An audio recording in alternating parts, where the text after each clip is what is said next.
Hello বন্ধুরা, আমি শেখ গর্নিল। এখন আমি করব house of the Dragon season 2 এর রিভিউ। আপনারা সকলেই জানেন আজকে সকাল 6:30টার সময় ফাইনাল এপিসোডটা হাউস অফ দ্য ড্রাগনের সিজন 2 এর এসে গেছে, যে কারণে এখন রিভিউ করতে পারছি। এর ভালো দিক খারাপ দিক নিয়ে আলোচনা হবে আজকের এই ভিডিওতে।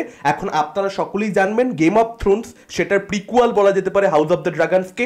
এর আগে হাউস অফ দ্য ড্রাগনসের একটা সিজন রয়েছে, সেটা অবশ্যই দেখতে হবে, সেটা ম্যান্ডেটরি। তারপরেই আপনারা এই সিজন 2টা এনজয় করতে পারবেন। আমি তো বলবো গেম অফ থ্রোনসও যদি দেখা থাকে তাহলে ভালো হয়, কারণ আদারওয়াইজ কিছু জায়গায় এরকম রয়েছে, সিজন 1 এর মধ্যেও ছিল, সিজন 2 এর মধ্যেও রয়েছে, যেগুলো কিন্তু আপনার বোধগম্য হবে না, আপনি এনজয় করতে পারবেন না সেটা আমি বলবো না, কিন্তু বেটার বোঝবার জন্য দেখাটা গেম অফ থ্রোনস দরকারি। এখন গল্প সম্পর্কে আমি খুব ভালো মতো জানি, যারা হাউস অফ দ্য ড্রাগনস এবং গেম অফ থ্রোনস এর ফ্যান তারা কিছুই জানতে চাইবে না, তারা স্পয়লার একেবারেই চায় না। ফলত গল্প সম্পর্কে আমিও কিছু বলবো না, আমি শুধুমাত্র এইটুকুই বলবো, একদম স্পয়লার ছাড়া যদি বলি, টিম গ্রিন আর টিম ব্ল্যাক তাদের মধ্যে যুদ্ধ হতে চলেছে, সেটা আমরা সিজন 1 এর ক্লাইম্যাক্সে পরিষ্কার বুঝতেই পেরে গেছিলাম।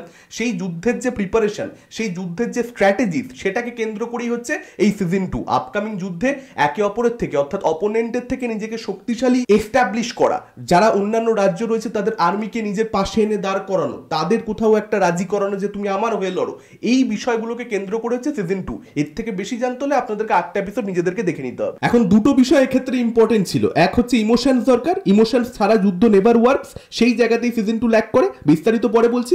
দুই হচ্ছে যে পরিমাণ রাজনীতি বা যে পরিমাণ ছল চাতুরতা দরকার, যেটা জিওটিতে ছিল, যেটা House of the Dragon season 1এও পাওয়া যায়, সেটা এখানে সামহাউ মিসিং। যা হচ্ছে অনেক বেশি ওপেন হচ্ছে, ডিরেক্ট হচ্ছে। ইন্টারেস্টিং ক্যারেক্টারের সংখ্যা এবারে কম। ইন্টারেস্টিং ইন দ্য সেন্স আপনি একটা ক্যারেক্টারের জন্য কিছু যে ফিল করবেন, ভালো বা খারাপ হোয়াট এভার, মানে লাইকেবল ক্যারেক্টার, যে ক্যারেক্টারগুলোকে আপনি পছন্দ করতে পারবেন, বা এভিল ক্যারেক্টার যাকে আপনি হেট করতে পারবেন, সেরকম ক্যারেক্টারের সংখ্যা কম। আমি যখন house of the Dragon season 1 এর রিভিউ করেছিলাম, আপনারা এখনো চাইলে ভিডিওটা চেক আউট করতে পারেন, সেখানে আমি বলেছিলাম একটা কথা, যে গেম অফ থ্রোনস হচ্ছে গুড ভার্সেস এভিলের লড়াই, কিন্তু হাউস অফ দ্য ড্রাগনস কিন্তু সেটা নয়। মেকাররা কিন্তু সেম জিনিস রিপিট করেনি হাউস অফ দ্য ড্রাগনস এর ক্ষেত্রে।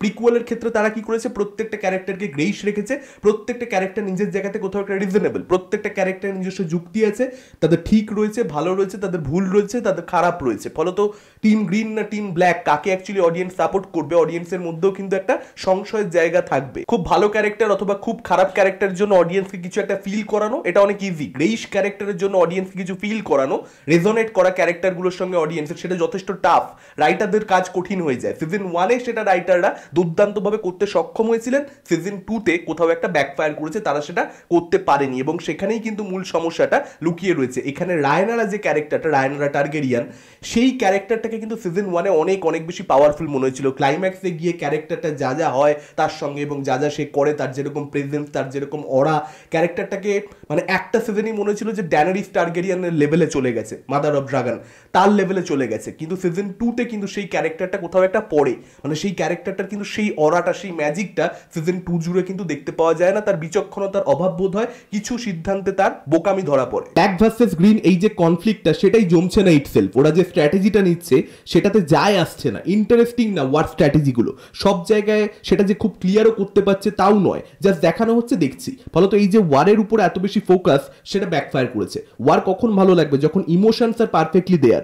রিভেঞ্জের ইমোশনস কাজই করে না। ফার্স্ট কিছু এপিসোড বাদ দিয়ে দিলে এগন টারগেরিয়ান ক্যারেক্টারটা ছাড়া বাকি সমস্ত ক্যারেক্টারের মধ্যে রিভেঞ্জের ইমোশনটা ল্যাক করে। মানে ফার্স্টের দিকের এপিসোডগুলোতে একটু আমরা দেখতে পাই দুঃখ টুক্ষ করতে, অর্থাৎ কেউ মারা গেছে কাছে, তার জন্য একটা দুঃখ হচ্ছে, সেখান থেকে একটা রিভেঞ্জের অ্যাঙ্গেল ঢুকছে, এবং তখন ওয়ার ইন্টারেস্টিং হয়। রিভেঞ্জের ইমোশনটা ক্যারেক্টারগুলোর মধ্যে বাকি এপিসোডগুলোতে দেখতে পাওয়া যায়নি। অ্যাজ ইফ ক্যারেক্টারগুলো ভুলেই গেছে যে তারা তাদের কাছের মানুষ হারিয়েছিল, এবং সেখান থেকেই ওয়ারের সূত্রপাত।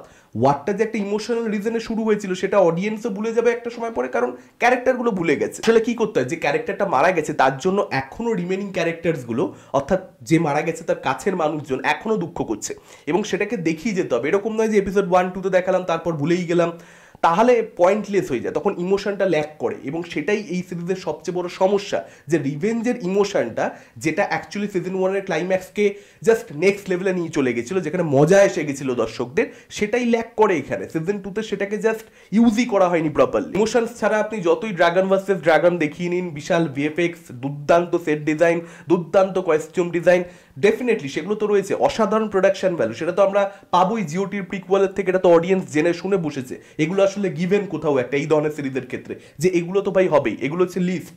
কিন্তু রাইটিংয়ে কি হয়েছে, স্ক্রিন প্লে লেভেলে কি হয়েছে সেটা ম্যাটার করে। এখানে সাপোর্টিং ক্যারেক্টারগুলো, জিওটির সাপোর্টিং ক্যারেক্টার ভাবুন আপনারা কত স্ট্রং, প্রত্যেকটা ক্যারেক্টারের নিজস্ব আর্ক রয়েছে। ছোট ক্যারেক্টার তারও একটা আর্ক থাকবে, তারও একটা জার্নি থাকবে, এখানে সেসব কিছুই নেই। ইনফ্যাক্ট সাপোর্টিং ক্যারেক্টার তো বাদ দিন, মূল চরিত্রগুলো যে সাবপ্লটগুলো দেখানো হচ্ছে সেগুলো খুব উইক। স্বরূপ বলছি, ডেমন টার্গেরিয়ান হ্যালুসিনেট করছে, এই ট্র্যাকটা খুবই বোর করেছে, কিন্তু সেটাকে লাস্ট এপিসোডে এসে যেভাবে শেষ করেছে, ক্লোজার যেভাবে দিয়েছে, সেটা অডিয়েন্সকে, স্পেশালি যারা গেম অফ থ্রোনসের ফ্যান, তাদেরকে যথেষ্ট হাই দিতে পারবে। আমার সেই জায়গাটা ডেফিনেটলি মজা লেগেছে। অ্যালেন অফ হাল সাবপ্লটটা ইন্টারেস্টিং ইনাতার দেখানো হয়েছে, দেখেছি এটুকুই। ফেল্ট নো ইমোশন ওই ক্যারেক্টারটার জন্য। লোপেজ ড্রামা দেখতে আমি প্রচন্ড পছন্দ করি। গেম অফ থ্রোনসের লাস্ট সিজনটা বাদ দিয়ে দিলে গেম অফ থ্রোনস আমার কাছে খুব উচ্চমানের কাজ। House of the Dragon season 1 খুবই উচ্চমানের কাজ, কিন্তু এই পার্টিকুলার সিজনটার ক্ষেত্রে যেটা প্রবলেম হয়েছে, ক্যারেক্টারগুলোকে না ভালোভাবে এস্টাবলিশই করা হয়নি। বিশেষ করে নতুন যে ক্যারেক্টারগুলোর ইন্ট্রোডাকশন হয়েছে, বা যে ক্যারেক্টারগুলোকে আমরা বাচ্চা বাচ্চা ছেলে মেয়ে দেখেছি সিজন 1-এ, তারা যখন সিজন 2-তে বড় হচ্ছে, সেই ক্যারেক্টারগুলোকে প্রপারলি কিন্তু এখানে এস্টাবলিশ করা হয়নি, এবং ক্যারেক্টারগুলো নিজেদের মধ্যে যে ইকুয়েশনটা সেটাও ভালোভাবে লেখা হয়নি। অর্থাৎ সম্পর্কগুলো কীরকম, দুটো মানুষের মধ্যে সম্পর্ক কীরকম সেটা তো আমাদেরকে বুঝতে হবে। এবং এই সিরিজে এতগুলো ক্যারেক্টার, তাদের প্রত্যেকের সঙ্গে প্রত্যেকের ইকুয়েশনটা যদি প্রপারলি দর্শক বুঝতে না পারে, তাহলে ড্রামা কিভাবে মজা দেবে? অ্যালিসেন্টা স্যার ক্রিশ্চিয়ানের সম্পর্ক কিংবা রায়নারার সঙ্গে জেসের সম্পর্ক কিছুই আসলে প্রপারলি এস্টাবলিশ না। এখানে জেসেরিস হোক কিংবা Aemond Targaryen, Aegon Targaryen, Baela Targaryen, Rhaena Targaryen, Helaena Targaryen, কেউই এস্টাবলিশ না। এদের কাউকে এখনো অব্দি চিনি না আমরা প্রপারলি। ড্রামাতে কি হয়, ক্যারেক্টারগুলোকে আপনার নিজের হাতের তালুর মতন চিনিয়ে দেওয়া হয়। একটা ক্যারেক্টার একটা পার্টিকুলার সিচুয়েশনে কি সিদ্ধান্ত নিতে পারে আপনি সেটা খুব ভালো মতন আগে থেকে জানেন, তার কারণ ক্যারেক্টারটার সঙ্গে আপনার নিজের একটা সম্পর্ক সিজনের পর সিজন দেখতে দেখতে গড়ে উঠেছে, বা এপিসোডের পর এপিসোড দেখতে দেখতে গড়ে উঠেছে। আপনি ক্যারেক্টারটাকে চেনেন যে ও কি করতে পারে আর কি করতে পারে না। এবার যখনই একটা পার্টিকুলার ক্যারেক্টার নিজের স্বভাব বিরুদ্ধ কাজ করে, তখন সেটা হাই দেয়। স্বভাব বিরুদ্ধ কাজ ইন দ্য সেন্স আমি বলছি না ভালো লোক খারাপ হয়ে গেল, খারাপ লোক ভালো হয়ে গেল, সবসময় সেটা নেসেসারি নয়। অনেক ক্ষেত্রে ইট ক্যান বি এনিথিং, মানে একটা ক্যারেক্টার যেরকমটা করবার নয় সেরকমটা করছে। এবার সেটা যখনই অনেকগুলো ক্যারেক্টার করা শুরু করে, তখন অনেকগুলো হাই, এবার সেটাই একটা ড্রামাকে এলিভেশন দেয়, তখন ড্রামা দেখতে মজা লাগে। এটা টুইস্ট নয়, এটা টুইস্টের বাপ। আইসেরিয়া রায়নারা ট্র্যাকটা খুবই অদ্ভুতভাবে আসে, স্পেশালি এপিসোড 6-এর শেষে যেটা হয়, সেটার জন্য একটা সার্টেন ডেভেলপমেন্ট দরকার ছিল, কিন্তু সেটা দেয়া হয়নি, ফলত সেটা খুবই অকওয়ার্ড লাগে। এবং তারপরে দেখা যায় যে মাইসেরিয়া অনেকক্ষণ নেই, মানে অনেকক্ষণ নেই, তাকে আপনি স্ক্রিনে দেখতে পাবেন, ক্যারেক্টারটা যেন গায়েব হয়ে যায়। এবং এটা গোটা সিজন জুড়ে বিভিন্ন ক্যারেক্টারের সঙ্গে হয়েছে, অনেক ক্যারেক্টারই হঠাৎ হঠাৎ গায়েব হয়ে যায়, এবং তারপর অনেক পরে তাকে ফিরিয়ে আনা হচ্ছে, এবং তখন আপনার দেখে মনে পড়ছে আচ্ছা এই ক্যারেক্টারটাও ছিল না, এও তো ইম্পর্টেন্ট, এ তো ইম্পর্টেন্ট হবে আপনি 2 এপিসোড আগে ভেবেছিলেন, কিন্তু তারপর 2 এপিসোড সে নেই। এপিসোড 5 আর 6 আমাকে প্রচন্ড বোর করেছে। প্রথমবারের জন্য হয়েছে গেম অফ থ্রোনসের সমস্ত সিজন মিলিয়ে আমি বলছি, গেম অফ থ্রোনস আমি 10-12 দিনের মধ্যে শেষ করে ফেলেছিলাম সমস্ত এপিসোড। আমি এক টানা দেখেছি, নাওয়া খাওয়া ছেড়ে দেখেছিলাম, কারণ এতটা বেশি এঙ্গেজিং ছিল। এবং হাউস অফ দ্য ড্রাগনস আমি এক টানা দেখেছি, কোনো ব্রেক না নিয়ে। এই পার্টিকুলার সিজন 2 এর ক্ষেত্রে এটা প্রথমবার হলো যে আমি ব্রেক নিলাম, কারণ আমি বোর হচ্ছি বলে ব্রেক নিয়েছি, ঘুমানোর জন্য বা কাজ পড়ে গেছে তার জন্য ব্রেক নয়। এটা প্রথমবার হয়েছে, ফলত আমাকে বোর করেছে। স্পেশালি এপিসোড 5 আর এপিসোড 6, 1 থেকে 4 আমি বলবো গুড, জিওটির সঙ্গে তুলনা না করলে বলবো মোটামুটি ঠিক আছে, ভালো, চলো দেখছি। এপিসোড 8টা বেটার বলা যায়, এপিসোড 8টা বেটার, মানে ক্লাইম্যাক্স এপিসোডটা ডেফিনেটলি সেটা কিন্তু এন্টারটেইন করেছে, সেটা মজা দিয়েছে। তবে সেখানে অনেক কিছু দর্শক হয়তো এক্সপেক্ট করবে, সেটা হয়তো দর্শক পাবে না, তার জন্য অনেক দর্শক হতাশও হতে পারে।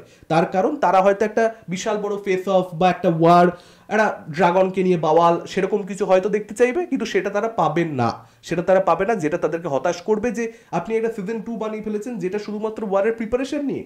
ওয়ার সিজন 3-তে আসবে, ওয়ারের সামান্য কিছু ঝলক আপনি সিজন 2 এর মধ্যে দেখালেন, সিজন 3 এর জন্য বাকি সব কিছু। তো সেটা কোথাও একটা দর্শককে হতাশ করতে পারে। কিন্তু পার্সোনালি আমি বলবো এই ওয়ারের প্রিপারেশন নিয়ে যে সিজন 2, সেটা দুর্দান্তভাবে ওয়ার্ক করতে পারতো, দারুণ ওয়ার্ক করতে পারতো, কিন্তু সেটা হয়নি বিকজ অফ পুয়ার রাইটিং।